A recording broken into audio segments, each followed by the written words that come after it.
Hi అండి. ఇవాల్టి వీడియోలో స్క్రంచీస్ ఎలా తయారు చేసుకుందామో చూద్దామండి. చాలా అందంగా కూడా ఉంటాయి.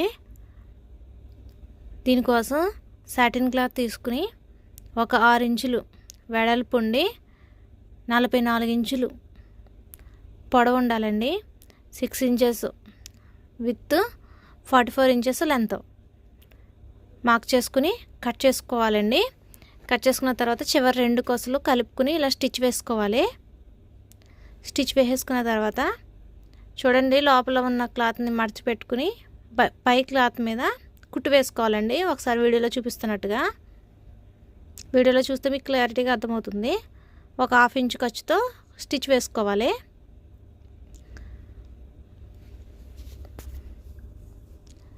ఇలా స్టిచ్ చేస్తున్నప్పుడు స్టిచ్ వేసేసిన దాన్ని లోపల మడుచుకుంటూ వేయలేని దాన్ని బయటికి లాగుతూ అలా కుట్టుకుంటూ ఉండాలండి. లోపలికి ఉన్న క్లాత్ మీద మాత్రం స్టిచ్ పడకూడదు. జాగ్రత్తగా వీడియోలో చూస్తున్నట్టుగా కుడితే వస్తుందండి.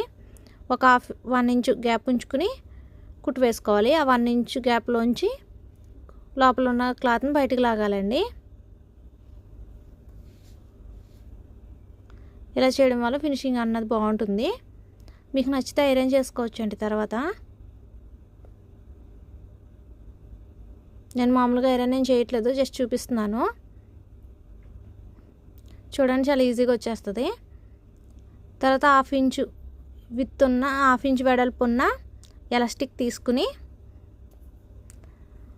7 ఇంచెస్ తీసుకోవాలండి. ఎలాస్టిక్ 7 ఇంచెస్ తీసుకుని ఒక పిన్ సహాయంతో మనం ఇందాక గ్యాప్ ఉంచుకున్నాం కదండి, ఆ గ్యాప్లోంచి ఎలాస్టిక్ని బయటకు తీయాలి. మీకు ఈ వీడియో నచ్చినట్లయితే please subscribe to my channel. మీకు యూస్ఫుల్ అనిపిస్తే ప్లీజ్ లైక్ చేయండి.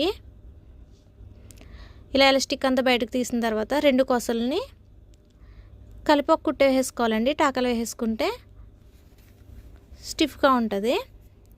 తర్వాత గ్యాప్ను కూడా 1 ఇంచ్ గ్యాప్ ఉంది కదండి, దాన్ని కూడా స్టిచ్ వేసుకోవాలి. అంతేనండి, చాలా ఈజీగా స్క్రంచెస్ చేసుకోవచ్చు. ఇది డబుల్ ఎక్సెల్ సైజ్ అండి. నెక్స్ట్ వీడియోలో ఎక్సెల్ సైజ్ ఎలా చేయాలో చూపిస్తాను.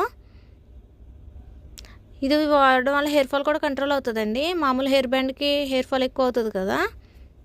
మీకు నచ్చితే కనుక ప్లీజ్ లైక్ చేయండి. Thank you for watching.